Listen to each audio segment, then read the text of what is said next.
Yəni Qurban Qurbanov kimi adam, heç vaxt hakimlikdən gileylənməyən, şikayət eləməyən adam ən bərbad idarəçilik dedi. Hə.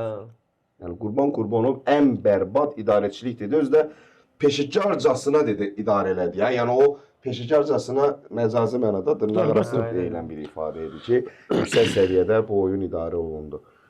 İndi babaları öz boyunlarına başqa biz nə... Amma gördüklərimiz onu deməyə əsas verir ki, yanlış və kobud xətalar, səhvlər çox idi. Sən bilirsən ki, bəlkə də tamaşaçılar da hansısa ola bilər yadında qalmayıb.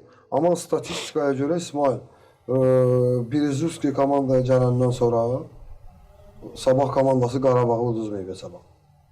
Bəli, bu da çox paralı bir məqamdır. Və kubok məşqçisi olduğunu bir daha sübut elədi. Toronto'muzu çıxartdı, Neftçini çıxartdı, Qarabağ uddu finalda. Sual verirlər ona ki, və siz Qarabağa gəlişəyə, Sabaha gələndən sonra sizin komandanız hələ indiyənə qədər Qarabağ yəni hamını məğlub edib, amma sizi məsələn komandanızı məğlub eləməyib.